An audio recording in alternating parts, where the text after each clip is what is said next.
Hi guys, welcome back to Rice and Mangoes. Today we're going to be doing a mid-year book haul in which we're going to talk about all the books we've read so far and our thoughts on them. Yeah. Alright, straight to it. The first book that I read was Thinking Fast and Slow by Daniel Kahneman. It's a non-fiction book about psychology, and it focuses mainly on like the biases and heuristics that humans have and the mistakes that they make in their thinking. And it really deals with the two systems of thinking that we have. There's an automatic system which we make like snapshot decisions and things like that. And there's a more slow thinking process which makes more careful decisions. And it just focuses on the relationship between the two. And I really liked it because it taught me to recognize and correct these assumptions that we may make a lot of times. And although it may not be 100% effective, a lot of times this is something that I want to reread in my life because it's something that I can just refresh and keep in my mind for when I'm dealing with these kind of situations where I may just make like snapshot decisions and things like that. So it's a really, really interesting read. Highly recommend to everyone. It's just a really good book to understand more about the way we work. My first book is The Undoing Project by Michael Lewis. It's actually kind of a follow-up or maybe even a preview of Thinking Fast and Slow in the sense that it talks about the scientists who develop the theories that they talk about in Thinking Fast and Slow. So it talks about Daniel Kahneman, the author of Mitchell's book, and also Amos Tversky, his partner, and not only their friendship and their relationship, but like their process to actually developing their famous theories. It's a really cool book. It's more of like a biopic or an autobiography, not an autobiography. A biography. A regular biography. Right. But it's really cool. It's a little bit like the background behind the theories, and it's really cool to get to see like the actual process and their journey into developing like these really famous things that everyone talks about now. The next book that we read was actually for our book club. It was 1984 by George Orwell. It's a dystopian fiction novel, and it mainly focuses on a very controlling government and a society in which freedom of speech and privacy are non-existent. It's more of like a classic book, like something you might read for school or for like literature class, which is why I was kind of disinterested in it at first. I was a little wary of the style of writing or just how interesting it would be. But as soon as I got into it, I realized that it was still very relevant today, even though it was written, I think, in the 50s. So the fact that it's still relevant today makes it very captivating, and it also made for really good discussions in our book club. So the next book that I read was Different Seasons by Stephen King. This is actually a collection of 4 novellas, and I actually chose to read this book because my favorite movie is Shawshank Redemption, and the first novella in this is Shawshank Redemption, off which the movie was based. Jules actually got it for me as a surprise, and I was ecstatic to get it. It was really great. It was a really good read. Actually, turns out Shawshank Redemption wasn't my favorite story in that book. My favorite story was actually The Body, which follows this group of kids who go on a journey and they face like their own mortality, and it just shows how kids sometimes they have friendships that don't really pan out, or like it shows how friendships come and go in your lifetime. So I found that really interesting. There were some ups and downs. One of the stories I didn't really enjoy as much, but the other 3 were really enjoyable. I highly recommend it. Very good read. Okay. So my next book is Pride and Prejudice by Jane Austen. It follows a family of 5 daughters in very old England. I think it's like they're set in the early 1800s. And basically the family's main priority is getting all 5 of their daughters married off and just securing their future. It's really interesting. It has like a classic enemies to lovers story, which is the best, and very lovable characters. It also shows like insight into like how things were back then in regards to like courtship procedures, and like they had balls, and it was just also like it was like kind of classes too. They were focused on like securing the bag. So it was a very fun read. Again, kind of classic English, but I really enjoyed it mostly because of the romance. I'm a big fan of that. So I really recommend it to anyone who likes romance, lovable characters, badass female leads. Really good read. Well, the next book that we read was Percy Jackson. I read the entire series. She only got through the first book. But it's a YA fiction focusing on Greek mythology. And I loved the novels growing up, so I don't know why, I really felt like revisiting them recently. So I bought the box set and I reread the entire series in the span of like 2 weeks. They're really quick reads. The words are big and the pages are short. They're really fun, really enjoyable. The plot can be a little formulaic at times, so you can tell it's made for like a younger audience. But you honestly, when you're reading these books, you gotta kind of just let go and enjoy the ride. But if that's not for you, I wouldn't recommend this. But really enjoyable read for me. Yeah, so as Mitchell mentioned, I only read the first book, but I had read the whole series before in middle school, and I was obsessed with it. Super huge fan, so I thought that revisiting it would be a really good idea. But I really couldn't get past the first book. It was really enjoyable, but I could just, in a sense, tell that it was written for children, and it was just a little bit hard for me to move past that. But besides that, it's just since my like to be read list is so long, I have so many books that I want to read. I didn't want to waste a whole like reading cycle reading something that I've already read before. So I just wanted to move on. Maybe I'll revisit it in the future, but just right now I'm not interested in rereading anything that I've read before. Yeah. So it is what it is, but it is very enjoyable. If you've never read it before, definitely recommend. The next one that I read was the Game of Thrones books. I read the first 3 so far. I actually started reading them because I was a fan of the show before, and I didn't really like how the show ended. I'm really enjoying the novels. They're so much better than the show, in my opinion. I really like the character-driven plot. I really enjoy the character perspectives, how it alternates between characters. It allows for you to see their thoughts and motivations more clearly and for you to connect with them a little better, which I really enjoyed.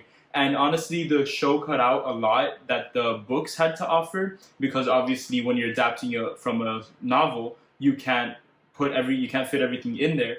So I just really enjoyed getting more of the Game of Thrones world in the novels. My favorite chapters were from Bran, which was really surprising to me because in the show I didn't really like the character all that much. And I think that just goes to show how you get a lot more from the novel, because in the show you can't really see what he's thinking, you can't really see his motivations, what he's going through. And the novel portrays that so much better and so much more clearly that I was really able to connect with him a lot more, and I found it so much more interesting. And my favorite book so far is the third one. It's the most recent one that I've read. It's called A Storm of Swords. It was a lot more character driven, and it focused on a lot of character development and just it not even just from the protagonist, but some people that you learn to hate. In the first 2 books, you actually start sympathizing a little bit more, and I just found it really enjoyable. The next book on my list is Song of Solomon by Toni Morrison. It's a fiction, it's a novel, and it follows the lives of Macon Dead, which is a black man growing up in Mississippi, and it's his journey from basically life to death. And his journey not only growing up and coming of age, but also going back to the South and traveling to see his ancestors' histories and just like his roots and stuff. It's a really, really great book. It's beautifully well written. It mixes like elements of history with also like almost fantastical elements. If you read it, you'll know what I mean, I guess. But it's beautifully written, like I said. She has the best way of writing, and it's one of those books that it was very impactful. Like after I finished reading it, I read it really fast, and after I finished reading it, I kept thinking about it. Like when I picked up my next book, it was really hard to stop thinking about it.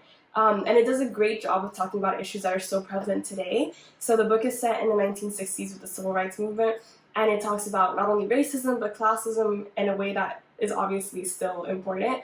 And I just think she does a great job of making you so interested in his story, but also weaving in those elements of like social justice issues that still need to be talked about. And it's a really great read. I cried, I laughed, I loved it, I recommend it to everyone. Yeah, I've actually read Beloved before by Toni Morrison, and I wholeheartedly agree. She's an amazing writer, writes beautifully. The things that she writes about are super impactful and super thoughtful. I've never read Song of Solomon before, but I definitely want to give it a try. I highly recommend anything by Toni Morrison. Yeah, you can't go wrong. Yeah. The next book that we read actually, was The Shining by Stephen King. Everybody knows it, but if you haven't heard of it before, it's a horror fiction by horror writer Stephen King. And it basically follows this family as they spend an entire winter in an isolated hotel, and it shows their psychological unraveling. I know that it's a horror novel, but I mostly enjoyed actually the character work that was done. Stephen King, I've heard a lot from other people that he does amazing character work, even though he's known for his horror. And I found that really resonated with me in this novel. Before we even get into any of the action or any of the hotel scary business, right? You get a lot of backstory and you get a lot of motivation and just what they're thinking about. And it goes with each individual character, which is really nice. They don't specifically focus on one. So I really found it to be really fleshed out and really well written. Yeah, I also read this book. I was very hesitant to read it at first because I'm not a fan of horror. I don't like being scared at all. Neither is Mitchell, so I don't know why he picked it up. So yeah, I was not looking forward to reading it, but like Mitchell mentioned, the character work was amazing. Just his style of writing is so captivating. I could not put it down. And even the horror scenes, like, they were really creepy. I was definitely creeped out, but they weren't, like, frightening in a way that I couldn't keep reading. It was just, like, captivating enough that you wanted to keep reading. It was really well written. Yeah.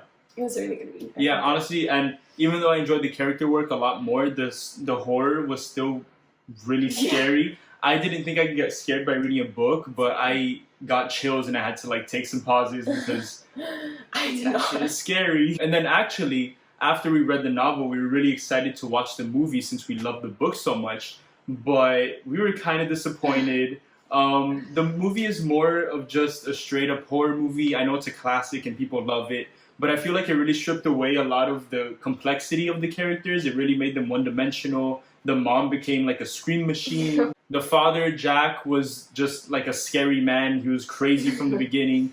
And I didn't really enjoy that. I really liked a lot of what Stephen King did, where he showed the complexity of the characters. He showed how they weren't just black and white. They had a lot of conflict within them. So I don't want to speak for you, but I really didn't enjoy how the movie just took all of that out. Yeah, neither did I. And even the scary scenes weren't that scary. So it was a movie. It was okay. Yeah, it was alright. I'm sorry to all the fans out there, but the book is a lot better. The next book that both of us read was Known by Name by Chanel Miller, who was raped by Brock Turner at Stanford University a few years ago. This is a memoir in which she talks not only about the sexual assault itself, but everything following, including like the trial and just like the daily interruptions to her everyday life.